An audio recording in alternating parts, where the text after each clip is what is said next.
Erev Tov, Shalom Aleichem, toujours un plaisir incommensurable de vous retrouver tous les jeudis soirs pour un limoud, partager un limoud avec vous sur la paracha de la semaine, que le mérite, le srout du limoud à Torah, c'est un mérite pour tout le monde, pour tout le clan d'Israël, qu'on n'entende que des bonnes nouvelles, la guérison des malades, la parnassa pour tout le monde, le shalom baït, le chinour des enfants, banim ou des banim, que du bonheur, mon rêve et rabotai. Parachat Beha'alotecha. Paracha extraordinaire. Paracha qui a... Bon, j'ai le reflet des fenêtres dans les yeux. Excusez-moi, j'espère que de toutes les façons, l'essentiel, c'est pas mes yeux. Bien sûr, c'est la Torah, le Limoud. Dans cette paracha, nous avons les bénis d'Israël qui se plaignent beaucoup, qui se plaignent pour manger de la viande, des légumes, ils se plaignent à Moshe Rabbeinu, ils sont pas contents de la manne, ils sont pas contents de plein de choses.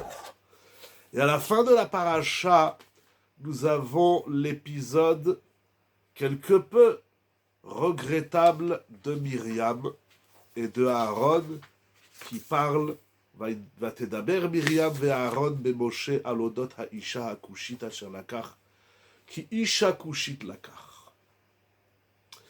C'est dans le même état d'esprit que les épisodes précédents dans la paracha où les bénis d'Israël se plaignent. Dans l'élan des discours négatifs et mauvais, nous avons cet épisode de Myriam, certes dans toute sa grandeur. Elle fait du lashon hara avec Aaron sur Moshe Rabbeinu. Le lashon hara, on en a parlé il n'y a pas longtemps, la puissance de la parole, la parole dans sa dimension universelle. Vous vous rappelez, on en a parlé il n'y a pas longtemps, vous pouvez retrouver le shiur sur YouTube et sur le site de la yeshiva sejnis.com.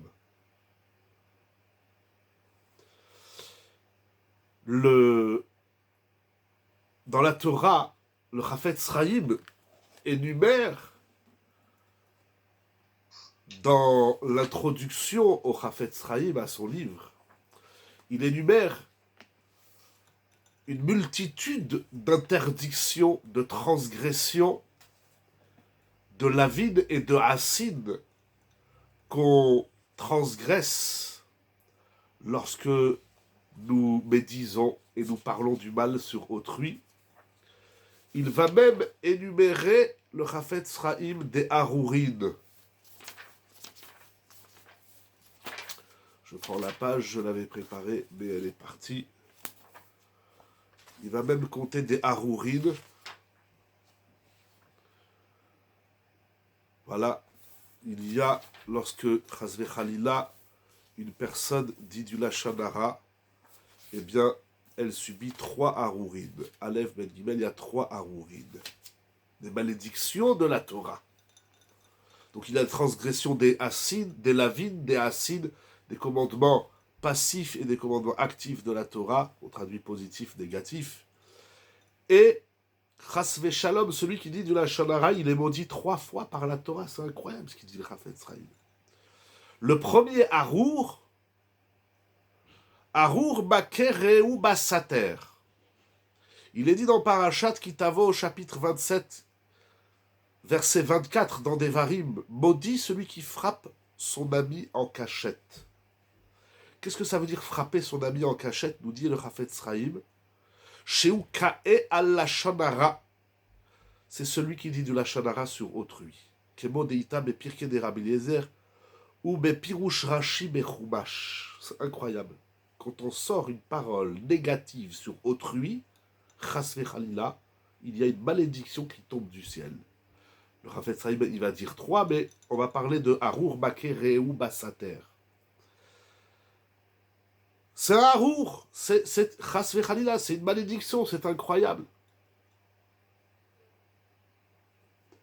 Incroyable. En plus des transgressions, c'est pas sur tous les lavim de la Torah, sur tous les commandements de la Torah qu'il y a des malédictions. C'est incroyable. Tu dis du mal sur quelqu'un, il y a un harour, c'est une malédiction, c'est incroyable. Qu'est-ce que dit ce pasouk harour bakereu basater? Il écrit le Malbim dans Parashat Kitavo. On va parler de Myriam essentiellement, mais je voulais commencer avec ça. Arur make reu basater. Maudit celui qui frappe son ami en cachette. Zo shfichut damim. Il s'agit de celui qui verse le sang d'autrui, le meurtrier. Et regardez ce qu'il écrit. Ve'u miaverot achamurot. Ceci fait partie des fautes graves de la Torah. Venitztavu alav bene noach kemo shekatuv shofer dam ha'adam. Et les bene noach, c'est-à-dire les peuples aussi, sont avisés du commandement de ne pas tuer. Comme il est dit dans Bereshit shofer dam ha'adam, venichlal bazé isur lashon hara. Arur Bakeh ou Aseter, j'ai vu un Mefaresh qui comprend, j'ai oublié le nom du Sefer, même Torah Trash Hashouai, je sais plus, j'ai oublié, et le nom de l'auteur. Il comprend du Malbim que même les Goyim, c'est ce qu'on avait parlé la dernière fois, la parole universelle. Ce pasouk de Arur Bakeh ou Aseter, il vient dire l'interdiction de parler du Lashon Hara qui concerne même les Goyim. Incroyable. C'est tellement grave de dire du Lashon Hara. C'est tellement chamour. Baruch ata Adonai Eloheinu melech haolam she'akol yeh b'dvaro. En plus de ce Harour, il écrit le Chafetz Chaim dans les Hasid, c'est-à-dire dans les transgressions des commandements, mitzvat assez de la Torah, qui sont d'ailleurs, je ne vais pas dire de bêtises, je vérifie, au nombre de 11, je crois, 8, 9, 10, 11, 12, 12, pardon, excusez-moi, 12, 13, 14 acides. 14 acides. Vous vous rendez compte, quand une personne dit du Lashon Hara, elle prend le risque de transgresser 14 commandements acides de la Torah. Et les lavim, je crois que c'est 17. Donc 17 lavim, 14 acides et 3 harourides. Je dis en hébreu, j'espère que vous avez compris. Ça donne comme ça, il transgresse 17 commandements négatifs, 14 commandements positifs et 3 malédictions. Incroyable, c'est Dora Ve'ayom.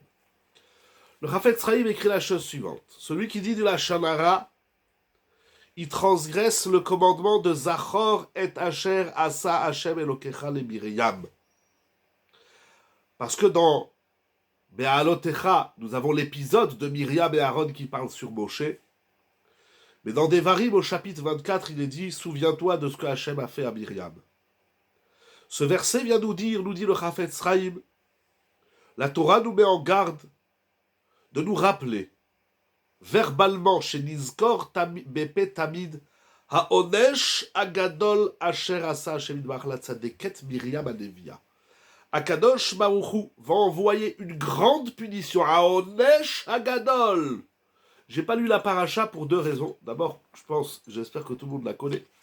Mais sinon, à la fin de la paracha, au chapitre 12, du verset 1 jusqu'à la fin de la paracha, la Torah, jusqu'au verset 16, donc nous avons 16 psukim où la Torah nous parle de l'épisode de Myriam et Aaron qui vont dire du Lashon Hara sur Moshe Rabbeinu.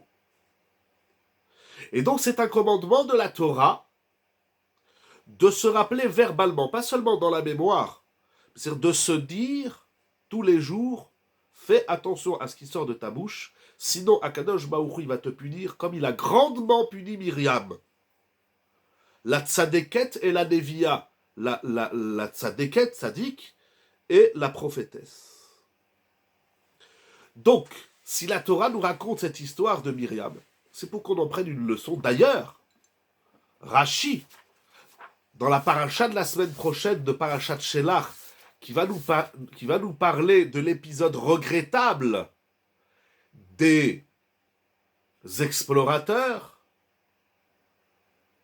eh bien Rashi nous dit, les explorateurs sont des Rechaïm, sont des impies.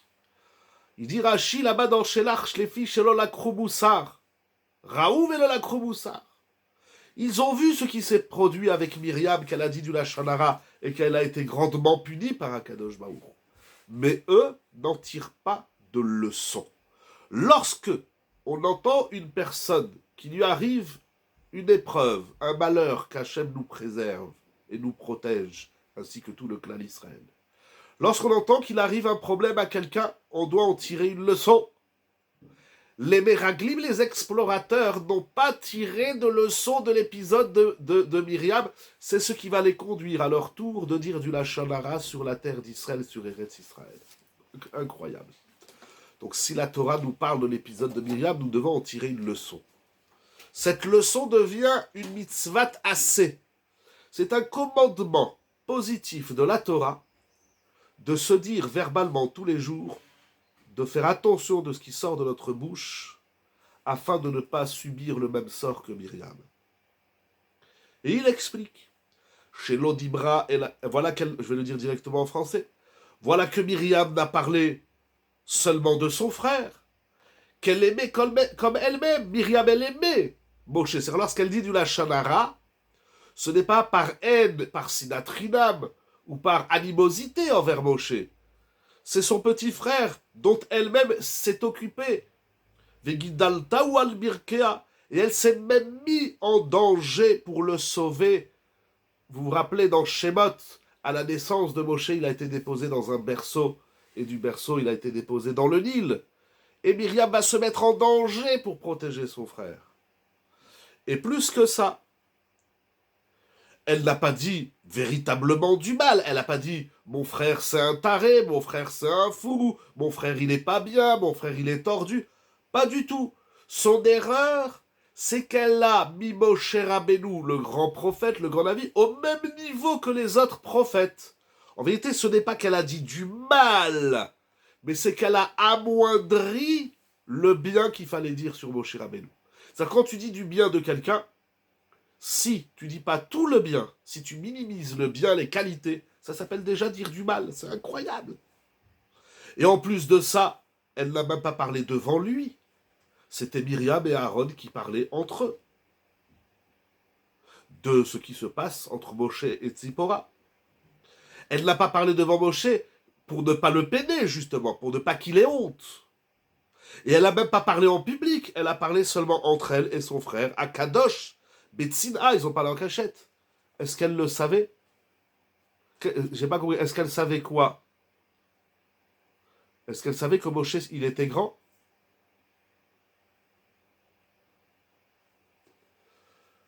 Je vous laisse préciser la question. Veu loikpid al kol advarim eilu. Bechina, c'est quoi votre question? Est-ce qu'elle savait que Moshe, il était très grand? Ah, est-ce qu'elle savait qu'elle disait du Lachon Hara? Quelle question. Est-ce qu'elle savait? Elle pensait bien faire. Elle pensait bien faire. Mais dans le Lachon Hara, il ne faut pas penser. Comme toute la Torah. Je pensais que la Torah, c'était ça. On ne pense pas dans la Torah. On n'invente pas. On n'invente pas. Je parle de Myriam dans le Limoud, mais comme il a dit le Chafetz Chaim, Atzadeket Hanevia. Mais on ne pense pas, surtout quand on est dans la Torah, quand on est grand, on ne se dit pas « Ah, je pensais que c'était cachère, je pensais que c'était permis. » Elle aurait dû réviser le Chafetz Chaim, ou elle aurait dû demander une Shela Lalacha, ou demander à Aaron, est-ce qu'on a le droit? Je ne sais pas qu'est-ce qu'elle aurait dû faire. Il y a tellement de choses à faire pour faire bien et pour éviter les erreurs. Mais, c'est intéressant que vous me posez cette question, parce que mon cher ami Rabbi Adam, il m'a posé la même question, je crois, ce matin ou hier, j'ai oublié, mais ça, on ne dit pas dans la Torah. Je pensais que c'était permis. Ça reste interdit. Ça reste grave. Surtout le Lachon Hara. Et plus que ça, il dit le Chafetz Chaim, Veu lo ikpid al kol advarim haelu. Et Moshe Rabbeinu n'en a pas tenu rigueur, il n'a pas tenu rigueur à Myriam. Et malgré tout cela, et le Rambam y rajoute que elle pensait bien faire, non seulement qu'elle n'a pas pensé faire mal, comme vous dites, mais pire encore, elle pensait bien faire. C'est incroyable. Il y a celui qui ne sait pas qu'il fait du mal, mais il y a celui qui pense qu'il est en train de faire du bien. Myriam, elle pense qu'elle est en train de faire du bien. Ça s'appelle du Lachon Hara. Dans le Lachon Hara, il n'y a pas de prétexte, il n'y a pas de justificatif. Tu as parlé du mal, tu payes. Très cher. Comme il a dit le Chafetz Chaim, Aonesh Agadol. Asher Asa Hashem Idbar la Tzadeket Miriam Adevia. Nous voyons dans ce Chafetz Chaim, de cette partie, de cette halakha, plusieurs points. Tout d'abord, comme il le dit lui-même, on peut être impressionné de la gravité du Lachon Hara, puisque malgré les différents points qu'il a dit le Chafetz Chaim, elle n'a pas vraiment dit du mal, c'est une personne qu'elle aime, c'est son frère, elle s'est occupée de lui, elle n'a pas parlé devant Moshe pour pas le gêner et lui faire honte, donc vraiment il y a eu des précautions. Et Moshe Rabbeinu n'en a pas tenu rigueur. Donc tous ces points-là nous permettent de comprendre que malgré tout cela, elle est grandement punie. C'est que dans le Lachon Hara, il n'y a pas d'assurance. Il n'y a pas assurance Lachon Hara. Voilà. Ça dit du Lachon Hara, tu pensais, tu croyais, monsieur, c'est du Lachon Hara. Alors bien sûr, deuxième point du Chafetz Chaim, c'est que ça devient un commandement actif de la Torah, mitzvat aseh, de se rappeler tous les jours verbalement l'interdiction de dire du Lachon Hara et de prononcer, de dire, voilà ce qu'Hachem a fait à Myriam, et ça doit nous retenir de ne pas dire du Lachon Hara. Ça devient une mitzvah aseh de la Torah. C'est incroyable. Alors bien sûr, si maintenant on lit le Chafetz Chaim à l'envers, c'est-à-dire que celui qui parle, c'est pas du Lachon Hara de dire ça, de dire quoi ça, pardon? De dire que Myriam elle a fait du Lachon Hara? Alors c'est une très bonne question. Les Mefarshim soulèvent cette question, de se rappeler tous les jours. C'est une très bonne question. Les Mefarshim soulèvent vos questions. Et les Mefarshim disent que lorsque... D'ailleurs, le Chafetz Chaim, il écrit dans la halakha. Mais bon, on va dire d'abord les Mefarshim. Les Mefarshim disent que si on tire une leçon, alors c'est peut-être même la réparation. Pour elle, ça devient un mérite. Si je prends la faute d'autrui, qui paye de sa faute, mais grâce, entre guillemets, malheureusement, à la faute et à la sanction que l'autre subit, si moi j'en tire une leçon, alors ça devient pour lui un mérite. Peut-être que même Myriam, elle est contente. Myriam, elle dit, oui, parlez de moi tous les jours. Regardez mon erreur. S'il vous plaît, ne faites pas ça. S'il vous plaît. Regardez qu'est-ce qui m'est arrivé. Vous comprenez? Votre question est très intéressante parce qu'en vérité, les Mefarshim font remarquer un constat simple dans la Torah. La Torah ne cache pas les erreurs de Adam, Noach, Avraham, Yitzhak, Yaakov, Moshe, Aaron, David, Shlomo, etc., etc. La Torah, et je pense même que c'est propre à la Torah et au peuple d'Israël, de montrer, de marquer les erreurs des grandes figures et des grands personnages de la Torah. Il y a une idée semblable dans Rav Hirsch, dans Bereshit. Justement, si je ne me trompe pas, c'est à propos d'Avraham Avinu. Je n'ai pas la référence en tête. Il fait cette remarque. Dans la Torah ne manque pas de nous dire les erreurs des grands bonhommes. Depuis Adam Arishon. C'est la question que vous demandez, n'est-ce pas, de dire du Lachon Hara sur Myriam qu'elle a fauté. Mais ça, il faut se poser cette question depuis Adam Arishon. Le premier homme qui a fauté, et ensuite Caïn et Chava, etc., etc. Et on va voir les erreurs Kaviachol. Voilà, Kaviachol de Moshe Rabbeinu. La Torah est pleine d'épisodes, d'échecs et d'erreurs et des fautes de nos grands personnages de la Torah. Il y a un écueil aux erreurs des grands. Comment nous pouvons faire nous? Mais non, au contraire. Dites la même chose à l'envers et en positif. Si malgré leurs erreurs, ils étaient grands, c'est un mérite pour Myriam, même si on dit qu'elle a fait les choses. Exactement. C'est un mérite pour Myriam, Et peut-être même, elle nous supplie, parlez de moi, comme ça vous allez, vous la fermer, et vous allez arrêter de dire du lachon hara. C'est, au contraire, de nos jours, on ne se permet pas de dire l'erreur d'un gadol. Mais parce qu'aujourd'hui, on fait une erreur dramatique. On fait une erreur dramatique. C'est qu'on pense qu'un gadol, il ne fait pas des erreurs. Et par rapport à la question de Madame Tsipora de tout à l'heure, c'est que, au contraire, on peut devenir grand et on doit devenir grand malgré les erreurs qu'on commet. Être grand, ça ne veut pas dire ne pas faire des erreurs. Sheva, Ipol, Tzadik, Vakam. Il y a deux traductions sur ce pasouk. Soit le Tzadik tombe 7 fois et il se relève, soit c'est parce qu'il est tombé et qu'il se relève de sa chute qu'il devient grand. Ce qui est intéressant, ce ne sont pas les hommes, les humains qui ne font pas d'erreur. Que d'ailleurs c'est un mensonge, ça n'existe pas, mais bon, bref. La grandeur de l'homme ne se définit pas comme étant une personne qui ne fait pas d'erreur. Ça n'existe pas. C'est un mensonge. La grandeur de nos personnages des tzadikim de la Torah, c'est que malgré leur erreur, ils ont grandi. Qu'à travers leurs erreurs, ils grandissent. Et qu'ils sont grands, quand bien même ils font des erreurs. C'est un mensonge de notre société, je ne sais pas depuis quand, depuis des décennies, de faire croire à l'humain qui doit être irréprochable.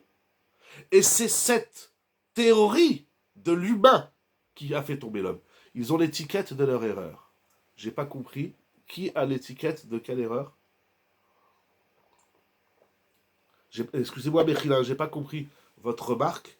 Si vous voulez la détailler, ils ont grandi. Soit les grands. Les grands, ils ont l'étiquette. Exactement, exactement. Et on se cache pas de ça.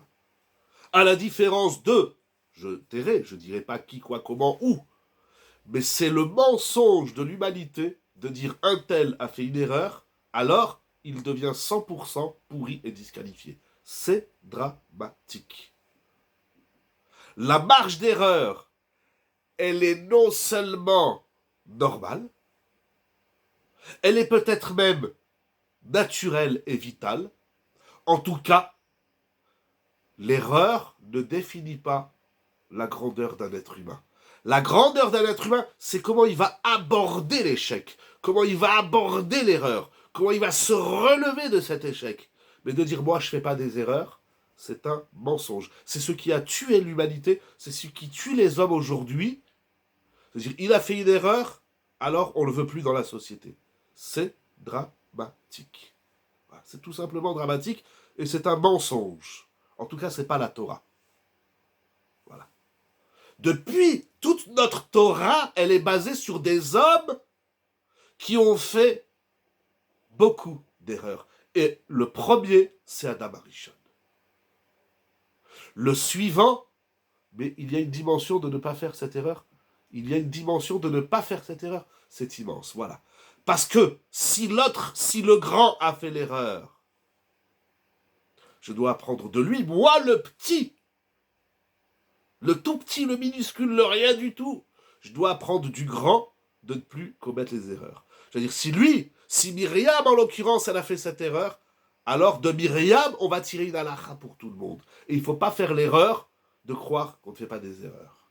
C'est dramatique. Et je vais vous donner un exemple, parce que vous avez posé cette question. Et s'il n'avoue pas la faute, comment il peut grandir après? Celui qui n'avoue pas la faute, c'est les Meraglim.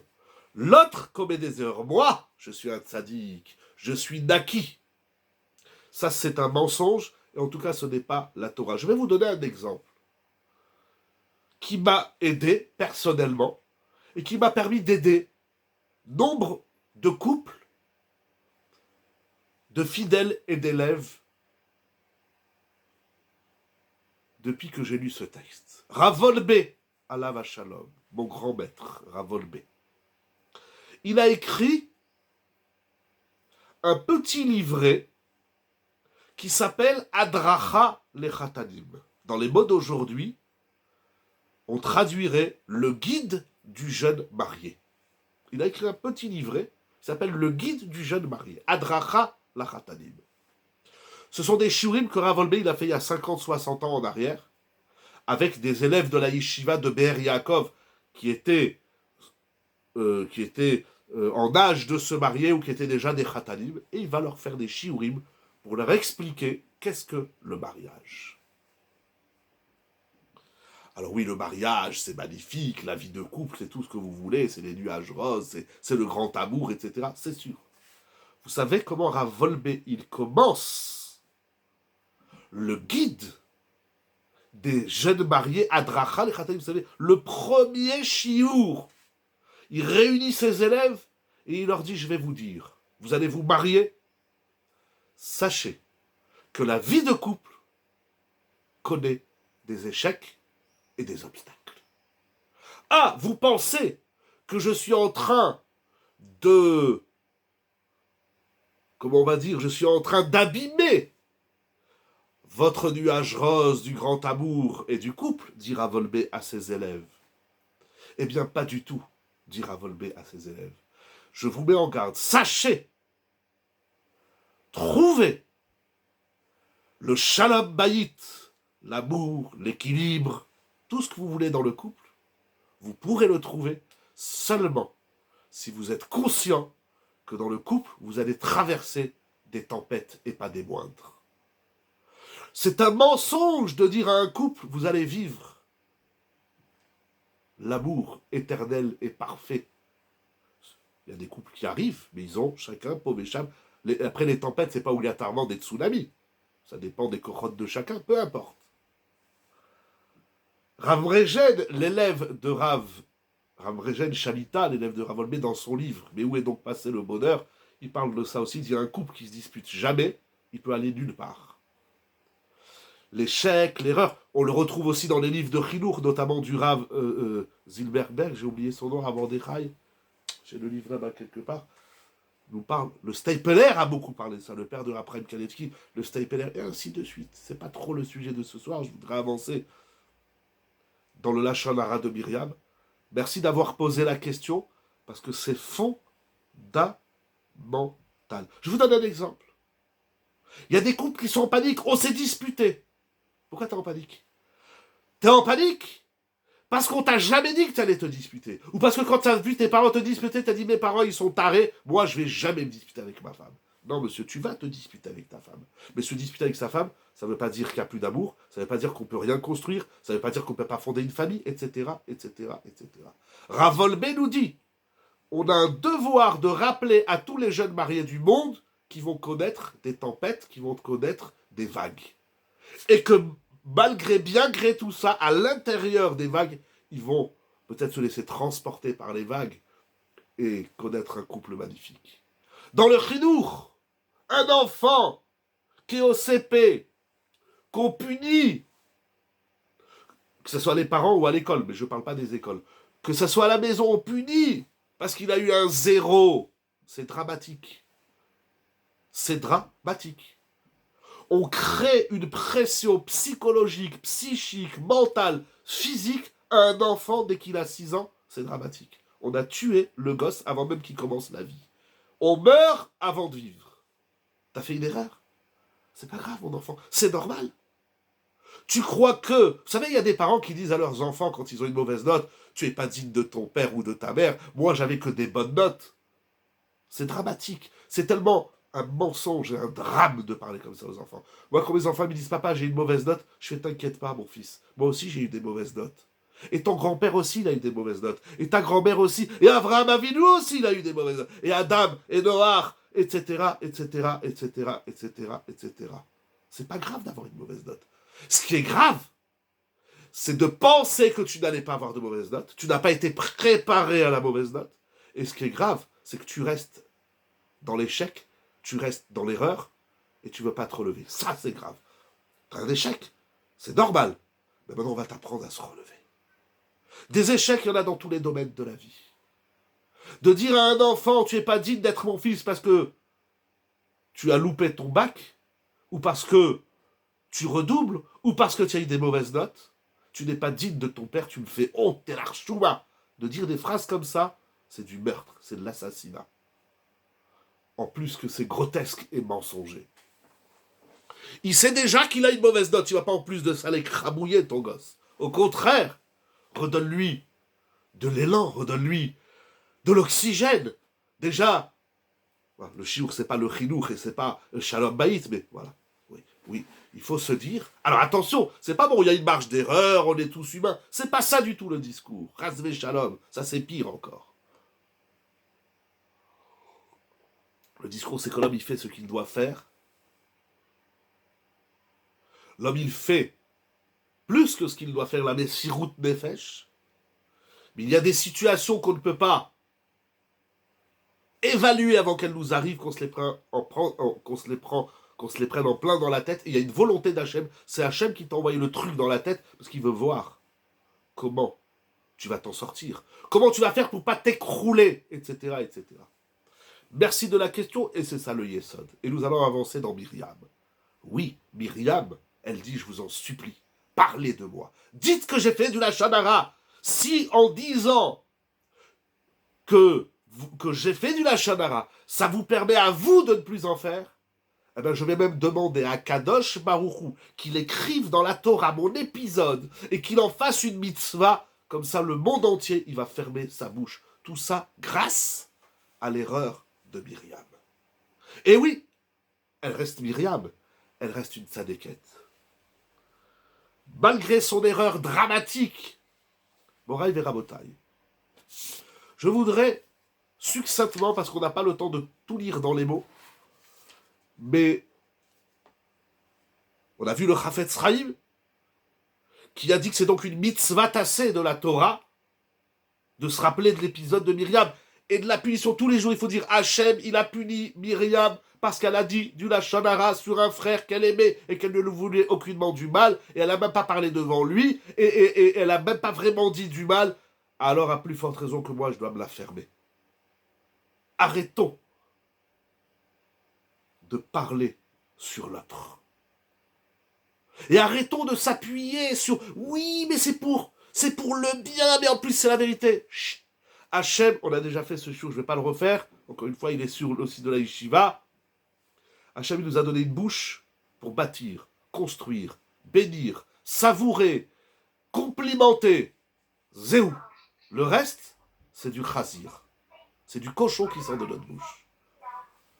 Pardon, si on peut éteindre les micros, excusez-moi.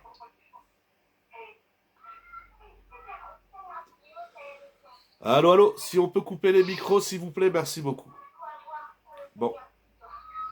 Je ne sais pas s'il y a quelqu'un qui peut couper les micros. Merci beaucoup, Todaraba, excusez-moi.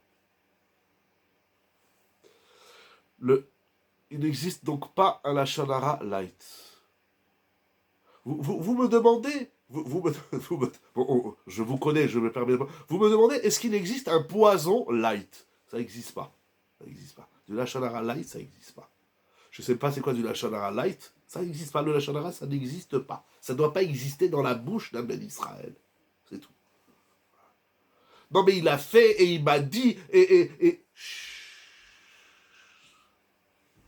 Le Chafetz Chaim, il dit que Myriam et que Myriam et Aaron n'ont pas parlé devant Moshe, afin qu'ils ne subissent pas une quelconque gêne. Myriam, c'est light par rapport au Meraglim. Oui, c'est light. C'est light. Mais le light dans le Lachon Hara, ça fait déjà très mal. Aonesh Agadol.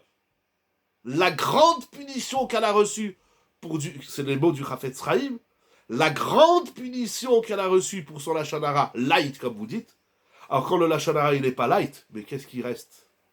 Si ce qu'elle reçoit, si pour du Lachon Hara light, on reçoit une grosse punition, alors sur du Lachon Hara pas light, je ne sais pas quelle punition, Chasvé Khalila, il y a la malédiction, il y a le harour.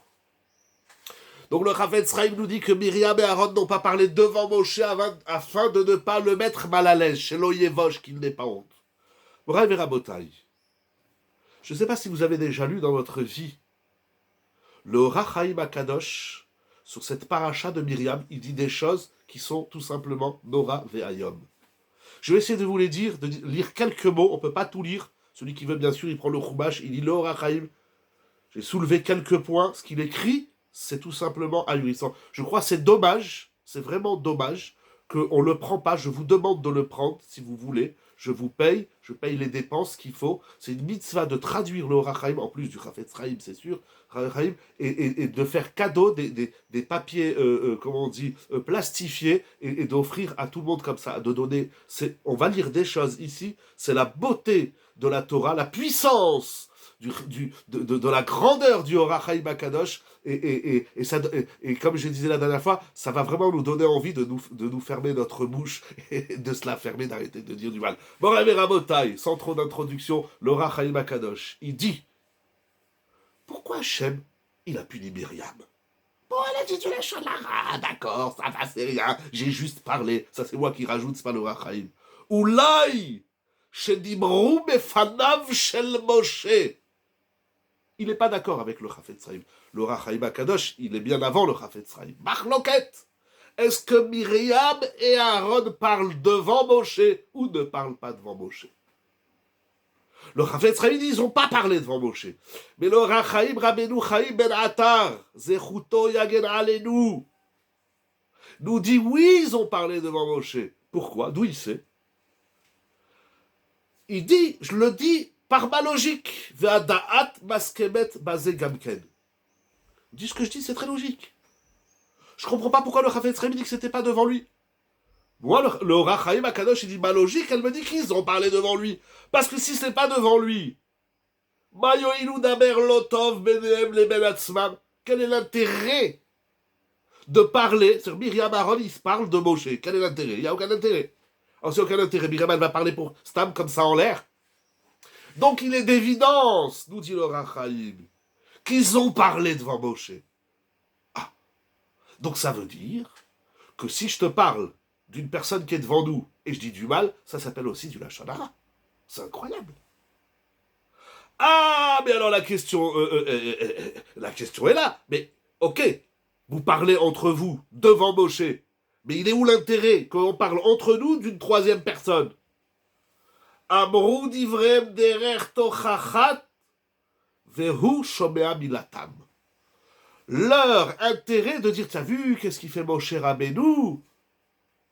C'était pour que Moshe il entende ce qu'ils se disent entre Myriam et Aaron.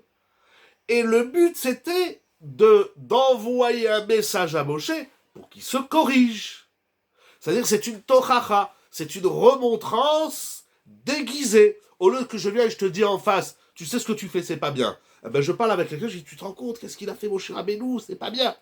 Eh ben, ça s'appelle du Lashon Hara. Incroyable. T'as une tochacha à me faire, tu viens me le dire. Tu vas me faire honte, tu te la fermes. Parce qu'on a déjà dit, faire une tochacha, c'est très grave. Il faut savoir faire les tochachot. On ne dit pas à son mari des tochachot. On ne dit pas à sa femme des remontrances. On ne dit pas à ses enfants sans arrêt. Et pourquoi ça m'a fait ci? Et tu vas faire comme ça? Et pourquoi c'est comme ci? Ah, Ribono Shel Olam, jusqu'à quand? Admatai. Bon, alors je te fais pas une tochacha de front, parce que il faut savoir le faire. Alors je parle à quelqu'un de toi, tu es là, comme ça tu nous entends. Eh bien ça s'appelle du Lashon Hara. Qu'est-ce que tu vas parler avec l'autre de moi, Ribono Shalom? Mais alors, je peux pas te le dire de front, et je peux pas te le dire de pas front. Alors comment je le fais? Je sais pas, Adino Yodéa. Mais je le dis en face, j'ai un problème. Je le dis par derrière, j'ai aussi un problème. Comment on corrige les gens? Peut-être c'est pas notre mission sur Terre. On le dit pas du tout. Ah, mais l'autre il est en train de faire des erreurs. T'es pas le bon Dieu. Un jour mon Rav il m'a dit, Rav Rosenberg m'a dit, t'es pas le bon Dieu. C'est pas ton problème. Je lui ai fait des erreurs. Zélo, il m'avait dit, Zélo, ah bah Yachelcha. On veut passer notre temps, 2e ou 8e erreur. Ce soir, il faut compter le nombre d'erreurs. Mais c'est encore une erreur de notre société de vouloir corriger le monde entier. Il dit à Volbé, dans Aleshouch Elegbet, arrête de faire des remarques et des critiques et de remontrances à ta femme. Le mariage, c'est pas prendre une femme et la corriger de A à Z tout le temps. C'est pas ça le mariage. Le mariage, c'est pas que tu formates ton mari comme toi t'aimerais qu'il soit. C'est pas ça le mariage. Et fais comme si, et range tes affaires là-bas. Ah, je range mes affaires où je veux. J'ai déjà dit, mais le shiur, c'est pas Shalom Bayit. J'ai déjà dit, le Shalom Bayit, c'est subjectif. s'il te plaît, chérie, tes chaussures, tu les mets où tu veux, il n'y a pas de problème. Mais moi, j'ai une sensibilité. Est-ce que tu peux les mettre ailleurs, s'il te plaît? Voilà. C'est de la suggestivité. Ça, c'est le couple. Ça, c'est la vie. Voilà. On ne dit pas à l'autre, tu fais une erreur. C'est qui toi pour me dire que je fais une erreur? Michlal, qui c'est qui t'a permis de me corriger? Et qui c'est qui t'a dit que ce que je fais, c'est une erreur? Que ça te plaise pas? Ah, j'entends. Dis-moi ce que tu fais, ça me plaît pas. J'ai des sensibilités. J'ai des bourdonnements dans la tête et dans les oreilles. Il n'y a pas de problème. Alors ça, c'est du kavod. Mais de me dire, parce que toi, tu as une sensibilité, alors tu m'étouffes à moi, tu veux que moi, je range mes chaussures là où toi, ça t'arrange? Je suis désolé. Ça, c'est assour, c'est pas de la Torah. Dans la Torah, on suggère à l'autre, on lui dit, s'il te plaît, chérie, tes chaussures, elles me gênent. S'il te plaît, quand on mange, tu peux, je sais pas moi, arrêter d'être sur le téléphone. Enfin, eh ben, qu'est-ce que tu fais? C'est pas bien. C'est pas bien. Pourquoi c'est pas... Pourquoi toi, tu as la science du bien, toi? T'as le savoir du bien. Tu es qui, toi, pour me dire à moi que je suis bien? Tu me demandes un service. Tu me dis, chérie, s'il te plaît, ne fais pas comme ça me dérange. S'il te plaît, mon mari, ma fiancée, ce que tu veux. Mais ne me dis pas ça, c'est pas bien. Ça n'existe pas. C'est un mensonge de croire qu'on détient la sagesse, le savoir du bien. Les phrases qui commencent par tu sont à éviter. Oui, ça tue. Les phrases qui commencent par tu, ça tue. Exactement. Donc, ils ont voulu faire une Torah, mais c'était une Torah masquée. Eh ben, ça s'appelle encore du Lachon Hara. Pasuk bet. Vayomru. Il dit le Rachaim Akadosh. Comment il dit? Ah, il dit quelque chose d'incroyable. Vous verrez comment il descend des psukim. Deuxième point. Eux, ils disent du mal sur Moshe. Pensant bien faire, pensant faire une mitzvah de Tochacha. Le Chafetz Chaim et le Rambam surtout, il dit, eux, ils pensaient bien faire, ils n'avaient pas l'intention de lui faire du mal. Plus que ça, le Rachaim Akadosh, il dit. Mais quand on parle du mal de toi, c'est pour te faire du bien. Ils veulent faire une mitzvah. Mitzvah? Mais tu es en train de te dire du mal. Fais ta mitzvah sans défoncer l'autre. C'est incroyable ce qui est écrit dans le Hachaim. Eux, ils pensaient faire la mitzvah de Torah. Par rapport à votre question tout à l'heure, Madame Tsipora, non seulement qu'elle ne pensait pas faire du mal, mais elle pensait même faire du bien. Je vais sauver mon frère. Eh ben, tu t'es trompé. C'est pas comme ça. C'est pas en disant du mal sur l'autre qu'on le sauve. C'est peut-être en disant du bien. C'est autre chose. C'est autrement. Mais c'est pas en disant du mal. Il dit le Rachaim Akadosh quelque chose d'extraordinaire. Ça, il rejoint le Chafetz Chaim. Le Chafetz Chaim, tous les Mefarshim, le Rambam. Moshe Rabbeinu n'en a pas voulu à Myriam. Il n'en a pas voulu. Il n'a pas été makpid, nous allons le revoir. Mais il dit quelque chose d'intéressant au Pasuk Bet. Moshe ne s'est pas plaint à Kadosh Baruch Hu. Il aurait pu aller chaque jour et dire à Kadosh Baruch Hu, tu as vu, ils disent de mal de moi. Mais qu'est-ce que j'ai fait? Chut. Moshe ne se plaint même pas à Dieu. Il laisse tranquille la Kadosh Baruch Hu. Lo kibel. Lo kabel lifne Hashem kederech hame'elavim mizulatam. Il dit le Rachaim Akadosh. En général, quand quelqu'un, il t'a fait honte, tu te tournes vers Hashem et tu dis Hashem, regarde comment il m'a fait du mal, et moi je lui ai rien fait. Chut. Même Hashem, tu peux pas te plaindre et lui dire du mal sur celui qui a dit du mal de toi. C'est le Rav Ayom. Mais je fais comment? Je vais mourir. Tu prends un grand verre d'eau fraîche, tu te rafraîchis, le palais, la gorge et l'esprit, et tu te plains. Il faut même pas se plaindre à Hachem du Lachon Hara que les autres disent sur nous. Qu'on a entendu, parce qu'on est là, il parle à côté de moi. Hachem, mais regarde, mais défends-moi. Arrêtons de déranger. Et David, on va pas parler de tous ceux qui ont dit du Lachon Hara. C'est une très bonne question, mais je veux vraiment finir le Rachaim, c'est dommage, parce qu'il va dire... Je voudrais vous dire 6 points, au moins. Il y a plus que ça dans le Rachaim du Rachaim Akadosh, mais très bonne question. Puis là, j'ai pas la tête dans David et Doeg. Mais très bonne question. Si ça me vient une idée, je te dis. Comment on fait sortir le négatif en nous? Comment on fait pour sortir le négatif qui est en nous? Mais il faut pas le laisser rentrer. Mais moi, quand j'entends que quelqu'un il dit du mal, il faut faire qu'est-ce qu'il dit Ravolbé. Ravolbé est à l'honneur ce soir. Ravolbé, il dit... Quand mes ennemis parlent du mal de moi, ça me fait plus de bien que quand mes amis parlent du bien de moi. Comme ça, il écrit dans Aléchouk, Renek, Aleph. Mais si tu entends quelqu'un qui dit du mal de toi, pose-toi la question. Il y a peut-être vraiment de la vérité, il y a un point de vérité. J'aime dire à ma femme, quand tu me dis quelque chose, de deux choses une. Ou ce que tu dis, c'est faux, donc ça ne me touche pas.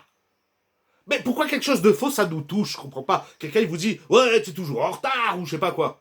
Ah là là. Si c'est faux, ça n'a pas nous toucher. Quand un chien il aboie ou un oiseau il chante, vous avez rien compris. Pourquoi quand on subit une mauvaise accusation, une accusation fausse, ça nous fait du mal? Pourquoi ça fait du mal? Mais c'est faux, tu t'en fous, laisse tomber, laisse courir. On n'est pas que bienveillants. Soyons que bienveillants. Avec notre marge d'erreur, soyons que bienveillants. Moi, je dis toujours à ma femme de deux choses l'une. Ou ce que tu me dis, c'est faux, donc ça ne me touche pas. Ou ce que tu dis, c'est vrai. Ah ben, je te remercie. T'as vu un problème chez moi, un défaut. Ah ben, je vais l'arranger, merci beaucoup. Mais ce que je te dis, ou c'est faux, alors, avance, avance dans la vie, avance. Ou c'est vrai, mais avance quand même, Ridmono Shalom. Dès qu'on a le moins de prétexte, on avance le Rachaim Akadosh. Il faut même pas se plaindre à Kadosh Baruchou. Arrêtons de déranger à Kadosh Baruchou pour tout et pour n'importe quoi. Arrêtons. Alors vous dites, mais ça m'a fait mal. Ben, il faut travailler les midotes. Rabbi Israël Salanter, il a créé le moussard. Apprenons à vivre une dimension de la vie plus élevée, comme on l'a vu cette semaine, mardi soir au shiur sur le chesed, avec une vie plus à un autre niveau. Bon, Révé Rabotai, un enfant de 2 ans, il te dit, tu es bête. Ça te fait mal? Pourquoi le discours de Myriam ne génère pas une discussion? Mais parce qu'elle n'a pas voulu de discussion. Mais très bonne question. Rabotai, un enfant de 2 ans, il vous dit, madame ou monsieur, tu es bête. Tu es une idiote ou tu es moche. Ça vous fait de la peine? Parce qu'un enfant de 2 ans, il comprend rien.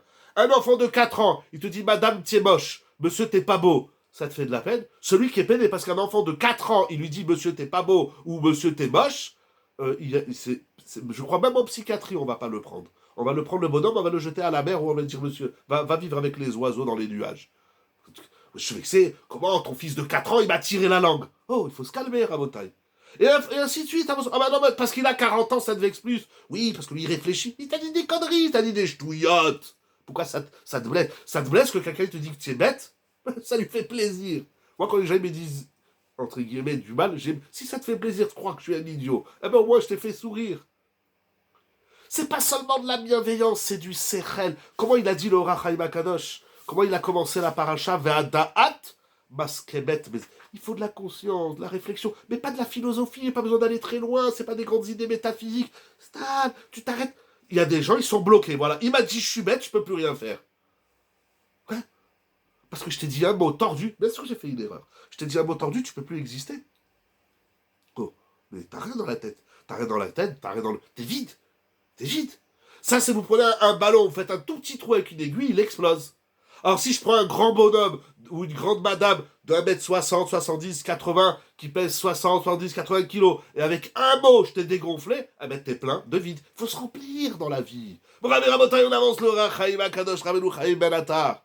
Mon cher Rabbeinu, il se plaint pas, Kadosh Baruchou, c'est Nora Ve'ayom.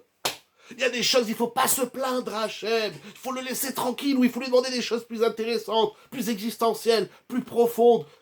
Hachem, regarde l'autre, il m'a dit du mal. Et Hachem, il te regarde comme une galénette, il fait alors, c'est du mal. C'est ça ton problème dans la vie. Avance. Mon cher Abelou nous enseigne que quand quelqu'un dit du mal de toi, même pas Hachem, tu lui dis quelque chose. Rien. Troisième point. Passouk Gimel. Il dit le Rachaim Akadosh. Moshe, il est Anav. Moshe, il est modeste. C'est quoi que Moshe, il est modeste? Eh ben ça, c'est le Passouk. Bon, le Rachaim dit quelque chose d'intéressant, mais bon, je ne l'ai pas noté, je ne l'ai pas soulevé. Mais le Passouk, Moshe, il faut de la Hanava, c'est ça la Hanava. Oui, on peut pas quoi? Alors on veut pas être Hanav, on veut pas être meilleur, alors on veut rester des idiots, et on veut se vexer surtout. Alors quand l'autre il a dit que je suis un idiot, il a raison. De deux choses l'une, ou tu es un idiot, ou tu n'es pas un idiot, un idiot mais vide. Passouk Dalet. Ah, Passouk Dalet. Il dit le Rachaim. Quelque chose d'incroyable. Inou Moshe Midvarim. Ils ont peiné Moshe Rabbeinu, ils ont fait de la peine. Pas du tout comme il dit le Chafetz Chaim. Inou Milachon Ona. Ils l'ont blessé par la parole. Ils ont dit des paroles blessantes. De dire à quelqu'un t'es pas mieux que moi, c'est blessant. Parce que moi je pense que je suis mieux que toi. Ah, peut-être que toi. Alors peut-être que je me trompe. Mais t'as pas besoin de me l'envoyer dans la gueule, t'es pas mieux que moi. Ils ont transgressé le lave de Onaa, de peiner l'autre par la parole. Comment tu parles à ta femme, à tes enfants, aux voisins, à la voisine. Chut, Ils ont fait du Lachanara et ils ont peiné Moshe Rabbeinu. C'est incroyable ce qu'il dit le Rachaim Akadosh. Au Passoukret, on va voyager un peu dans les psukim. Il y a beaucoup de Rachaim très intéressants. Qu'est-ce qu'il dit au Passoukret? Après, on va résumer tout ça. Ah. Dibrou et Moshe Befanav, ils ont parlé devant lui. Veichlimuhu, ils lui ont fait honte. Ils l'ont peiné. Mais fais attention, j'ai ramené cette semaine sur Instagram le gars de Vilna. Il dit l'imbécile. C'est celui qui parle sans tenir compte de la sensibilité de l'autre. Le chacham, c'est celui qui sait parler sans blesser personne. C'est la différence entre l'idiot, entre le sot et le chacham. C'est nos ravayom. Veichlimuhu medivrehem. Incroyable. Incroyable ce qu'il dit.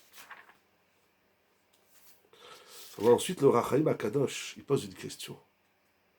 Parce qu'il écrit, mais ça j'écris pas Soukret, mais c'est pas Soukret. Parce que il est mort Beata. Ah oui, il est mort Beata. Qu'est-ce qu'il écrit encore?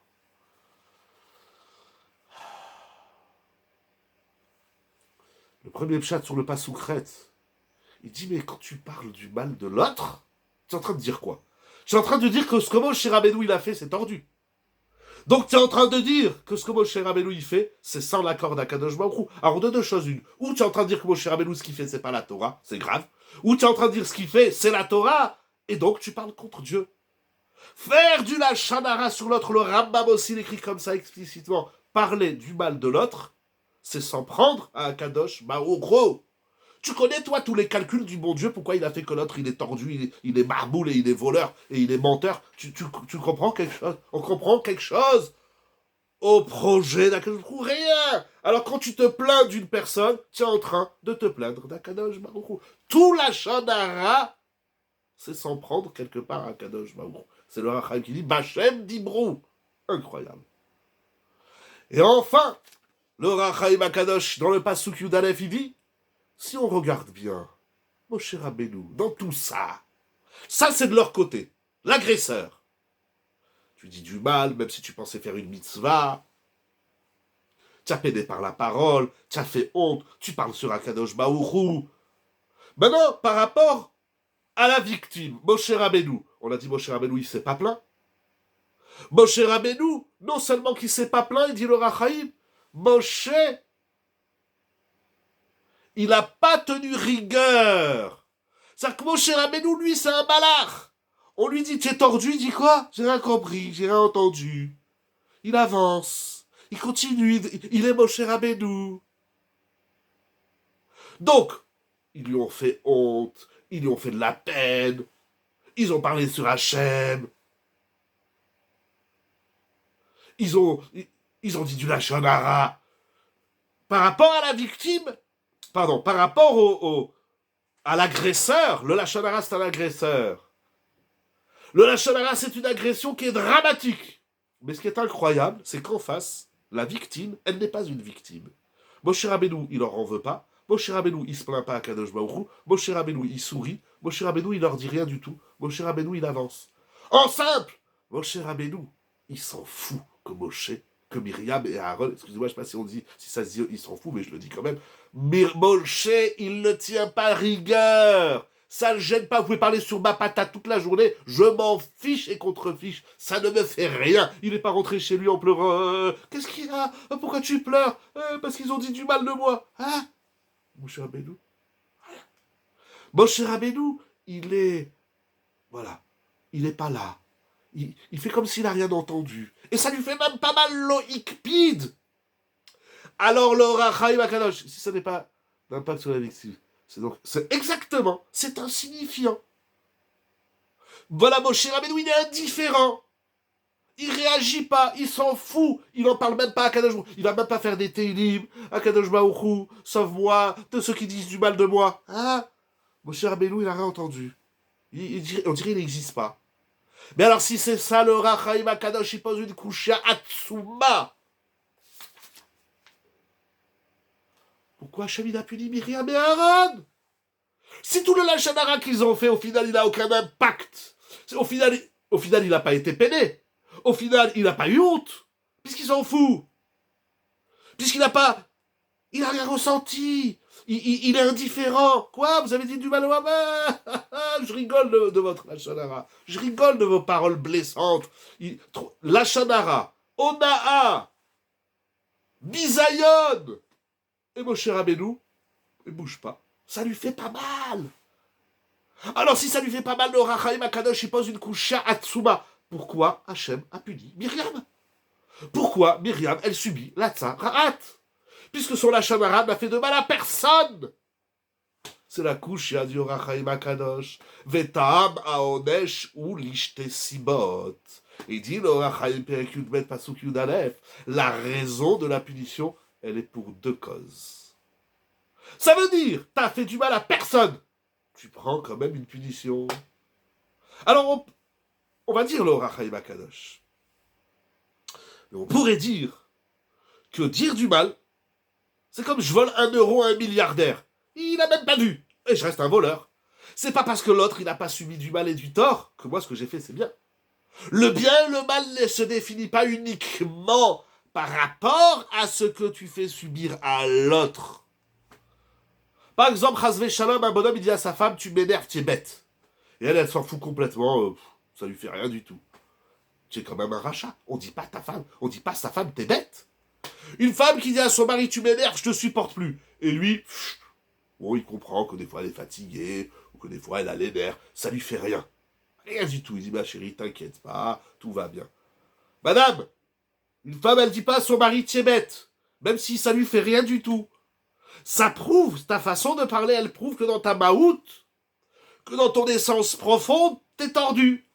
C'est-à-dire que le lachonara, c'est pas agresser l'autre. Le mal est une valeur absolue et non relative. Exactement. Alors attention, elle est absolue et relative. Pourquoi?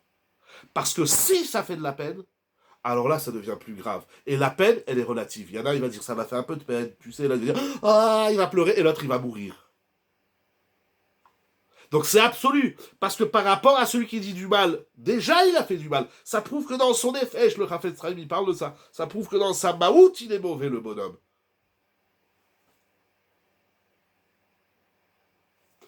Le bien et le mal, le silence de l'autre peut l'aider à se taire. Oui ou non? Parce que des fois, quand l'autre il répond pas, ça donne envie de lui mettre deux baffes et de parler encore plus. Ok. Ça veut dire quoi? Ça veut dire quoi? Qu'est-ce qu'il y a écrit ici, Moraï Rabotai? Ça c'est encore. Mais qu'avait-elle de mauvais? De dire du mal. Ça c'est mauvais. De dire du mal sur quelqu'un pour n'importe quelle raison, c'est mauvais. Alors le Rachaim Akudosh, il dit, alors pourquoi Hachem il a puni Myriam? Il va dire deux choses incroyables. Premièrement, il dit, parce que Moshe Rabbeinu, il a un statut qui s'appelle Meler. Et sur un roi, on parle pas. Même si le roi, tu lui fais aucun mal, tu peux penser jusqu'à demain que le président de la République, c'est un idiot, ça changera absolument rien. On ne parle pas, les Avdil Ben Kodesh Lechol, ici Moshe Rabbeinu, on ne parle pas sur une autorité, même si ça ne l'atteint pas, même s'il n'est même pas au courant. Le Chafetz Chaim aussi, il écrit ça, que le Lachonara, c'est une valeur absolue, je reprends votre terme, mais c'est également une valeur relative. Parce que plus la personne sur laquelle on parle, elle est grande, plus ce qu'on dit est grave, même si ça lui fait absolument rien. C'est ça qui est incroyable dans le... Ça va, j'ai rien dit. De toute façon, ça lui a même pas fait mal. Mais le Lachonara ne se définit pas comme étant une parole qui fait du mal à l'autre, mais comme étant une parole qui fait du mal à toi-même. La victime du Lachonara, c'est l'agresseur lui-même. Tu t'agresses avec ton propre Lachonara, l'autre il s'en fout. Et même s'il s'en fout complet, toi, t'as un rachat gamour. Et tu auras, et Chazvé Khalila, on est. Mais qu'est-ce qui lui est arrivé à Myriam de s'exprimer?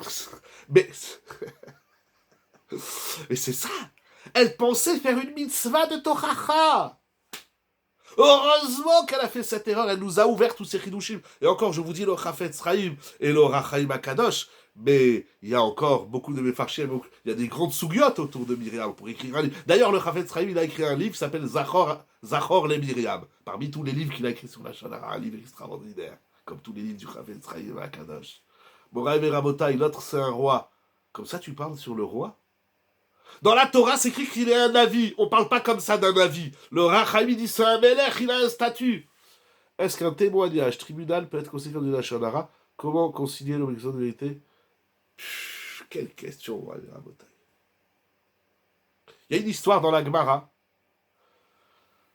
d'un bonhomme qui est venu, je crois, chez Rav Nachman, si je ne me trompe pas, il est venu au Bedin, il dit, je viens de témoigner que Nathan, il a fait une bêtise. Rav Nachman, il a dit, ok, viens ici. Il a pris un bâton, il a frappé. Il dit, c'est tout vient chata, zigoud mangid, c'est les mots de la Gemara. Il dit, tout vient à fauter, et c'est zigoud qui prend des coups. Il lui dit, oui, tu viens tout seul au Bedin.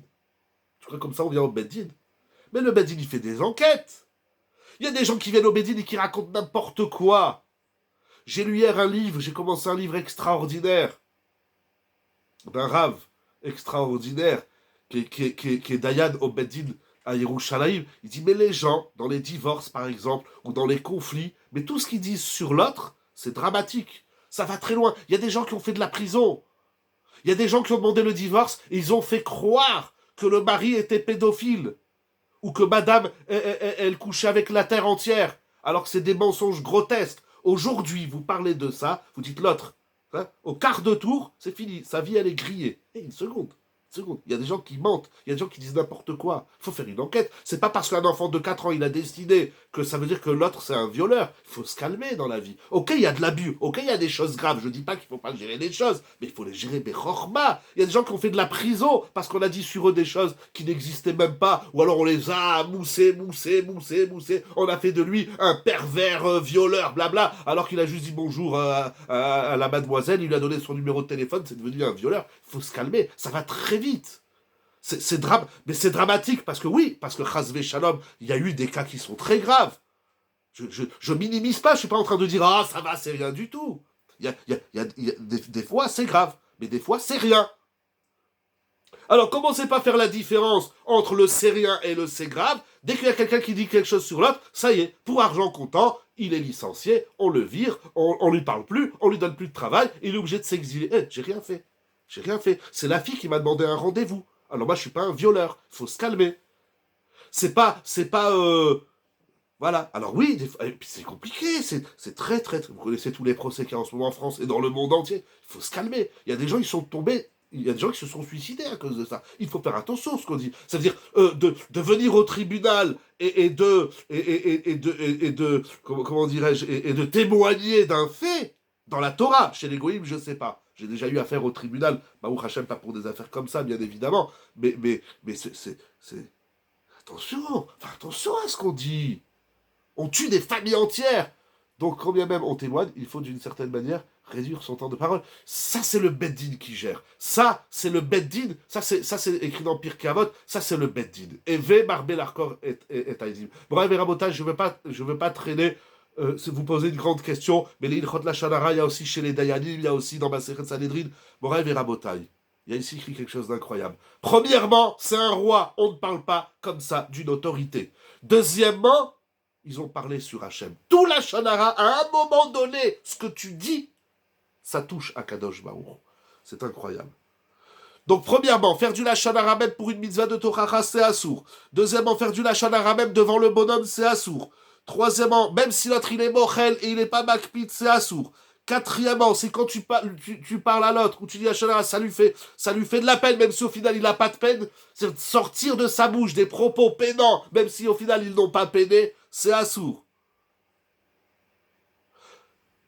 Pourquoi Hachem il défend tellement Moshe Rabbeinu et pourquoi ils ont eu une punition? C'est parce qu'ils ont touché le kavod de Moshe Rabbeinu. Même si Moshe Rabbeinu n'a pas été déshonoré, on ne touche pas au kavod. Le Lachon Hara, c'est parce que tu touches à la noblesse. Tu touches au kavod, à l'honneur de l'autre. Et ça, on n'a pas le droit. Et enfin, parce que, nous dit le Rachaim, quelque part leur parole, quelque part, c'est très dingue. Il faut réfléchir quand tu veux. Et c'est pour ça que Moshe Rabbeinu dit, je ne veux pas me plaindre à Kadosh Baruch. On a vu la gravité à travers le Chafetz Chaim, une partie. Chafetz Chaim, il a écrit des dizaines de livres sur ça, sur le Lachon Hara, et à travers ses Chidushim, surpuissants du Or HaChaim HaKadosh. Et il finit avec une phrase, d'ailleurs, il écrit aussi le Chafetz Chaim, si Mehemet Moshe il avait tenu rigueur, si Mehemet Moshe il avait été pédé, alors là ils auraient été punis encore plus gravement. Il le dit à la fin du pasouk, au milieu du pasouk, qu'est-ce que j'ai dit, Yud Aleph, c'est-à-dire quand tu dis du mal de l'autre, sache que si l'autre, maintenant on revient dans le relatif, sache que si l'autre il est pédé, si l'autre ça lui fait mal, alors ce qui va t'arriver sur la tête c'est Nora Ve'ayom. Alors prions au moins que quand on dit du Lachon Hara, que l'autre il s'en fiche. Comme ça, la punition elle sera grande mais pas immense. Ras vechalila. Le mieux c'est de prier de pas en dire du tout. C'est adorable. Si Bémet Moshe il avait été makpid, si Moshe quoi, vous parlez de tu as dit du Lachon Hara et ça arrive aux oreilles de la victime. La victime quoi, t'as dit ça sur moi. Attends, je vais pas me venger, c'est assourd. Mais sache que tu m'as peiné, tu m'as détruit.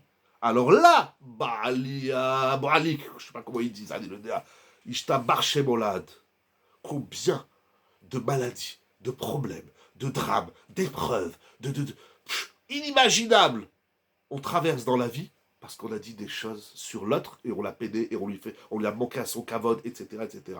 Mais quand on dit pas du Lachon Hara, il dit le Chafetz Chaim, non seulement que quand on dit pas du Lachon Hara, on est épargné de tous ces drames et de toutes ces catastrophes, mais en plus de ça, on n'est pas neutre. On reçoit. C'est-à-dire, t'as envie de dire du mal. Moi, des fois, je dis à ma femme, tu sais, j'ai envie de te dire du Lachon Hara sur quelqu'un, mais je le dis pas. Je t'amarche ces mots. Je vois rouge me tais. C'est très dur. Et j'ai ma femme, voilà, j'aurais aimé te dire, mais parce que j'ai envie, parce que ça croustille, parce que on a envie de se lâcher. Eh ben non, je dis Hachem, voilà, je dis rien. Je dis rien. Tout va bien. La vie, ouais, il faut être bienveillant, souriant, il faut s'éclater dans la vie plutôt que de se morfondre et plutôt que de s'envoyer des choses dans la tronche. Voilà. Eh ben que quand on dit pas du Lachon Hara, si lorsqu'on dit du Lachon Hara, on se prend tout dans la gueule, quand on dit pas du Lachon Hara, on se prend tout, le bon, le meilleur, la félicité, la bracha. Mais comment corriger sa pensée? Moussar. Mais si la Charim, Ochot Tzadikim, il faut étudier du Moussar, et il faut étudier le Chafetz Chaim Meyoun dans la halacha, et il faut étudier le Shmirat HaLashon. Ce n'est que comme ça, il disait Rav Gershon, à la Vachalon, Rav Gershon et Denstein, ce n'est que en étudiant une demi-heure, voire une heure de Moussar tous les jours, qu'on corrige notre pensée, notre vue, notre odorat, notre oui, notre bouche, notre oui et notre non, nos mains, nos jambes, notre corps tout entier, notre être tout entier. Il faut étudier un bon livre de Moussar qui nous transforme les marchavot, l'esprit, les pensées, les actions. Et Bezrat Hashem, je suis sûr et certain. Allons dans le sens du Chafetz Chaim. Allons dans le sens du Hachaim Akadosh et de tous les Mefarshim de la Torah. Allons dans le sens de la Torah. Taisons-nous. Et non seulement qu'on évite des problèmes, mais on gagne plus que le loto de la vie. Moraï Rabotai. Et avec le sourire, s'il vous plaît. C'est pas, oh, je me retiens là. Voilà, les cascades, elles arrivent. Les cascades de bénédiction. Ah, c'est bon. La fraîcheur de l'eau fraîche des cascades. C'est l'été, il fait chaud de partout dans le monde entier. Moraï Rabotai. Allons dans le sens de la Torah pour recevoir. Et avec le sourire, c'est-à-dire, c'est pas, bon, je dis pas là, j'ai envie de dire, oh, il tire. Pourquoi tu tires la tête? Parce que j'ai envie de dire du Lachon Hara, je me retiens. Avec le sourire. Il faut faire la Torah avec le sourire. Mais c'est parce qu'on sourit pas qu'on dit du Lachon Hara. Moraï Rabotai, des cascades de brachot. La Noul Chol Israël. Que toutes les brachot de la Torah et d'Akadosh Baruch Hu et des Lévim et des Chachamim, c'est-à-dire se réalisent à une condition. Je vous en supplie.